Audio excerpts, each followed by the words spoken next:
Back when I was 10 years old, my karate teacher at the time gave me an after-class assignment.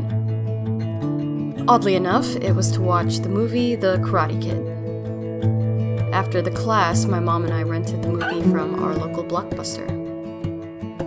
Upon finishing the movie, my 10-year-old self came to a conclusion. Daniel was a little bitch, and Johnny was the real hero of the movie. Back to present day, I was perusing the ROM Hack-filled sections of Etsy and found a ROM Hack version of The Karate Kid for the NES. The ROM Hack was called Cobra Kai. It was created by Pack and Sack Dave and was added to romhacking.com on March 25th, 2020. Rather than playing as Daniel fighting his way through Cobra Kai, you played as Johnny Lawrence fighting his way through Mr. Miyagi's dojo.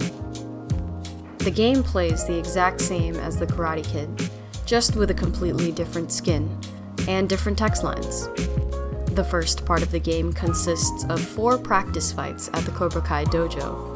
The second level takes place on the streets of Reseda, where Johnny fights multitudes of enemies wearing white training gis and/or white headbands. The third level takes place at the Miyagi-Do dojo. This particular level is super fun because there are different enemies that attack you. There are birds that dive in your direction, weapons flying in the air, wind blowing you into the insta-death water, and of course, Mr. Miyagi's many, many minions. Despite this being a ROM hack of an NES game that was developed in 1987, I found this particular level to be quite atmospheric with its heavy rain and constant loud gusts of wind. Included in the game are mini-games that are scattered throughout the levels, which include Catch the Damn Flies, Fucking Hammer, and Beer Bottles. I was able to get a hang of Catch the Damn Flies and Beer Bottles, and had quite a bit of fun with them once I got the timing down.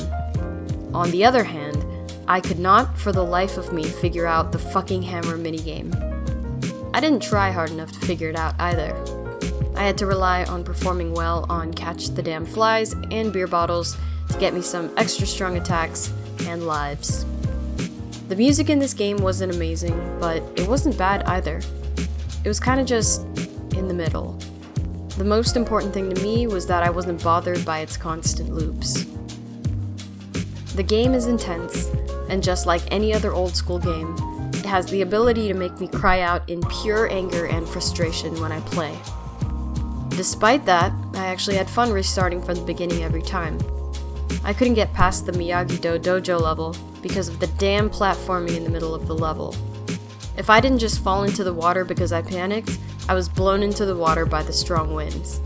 I couldn't time my jumps well, and was constantly taken out by landing in the water. The focus and determination required to complete old school games like this is something I find very respect-worthy. Eventually, I gave it up. I didn't have the patience to sit down any longer with this game, and I was unable to get past that third level.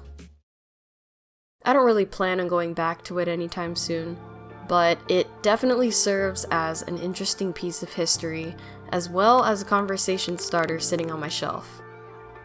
The game didn't come with any type of case, so I edited together a simple design for an NES type case and had it made for me.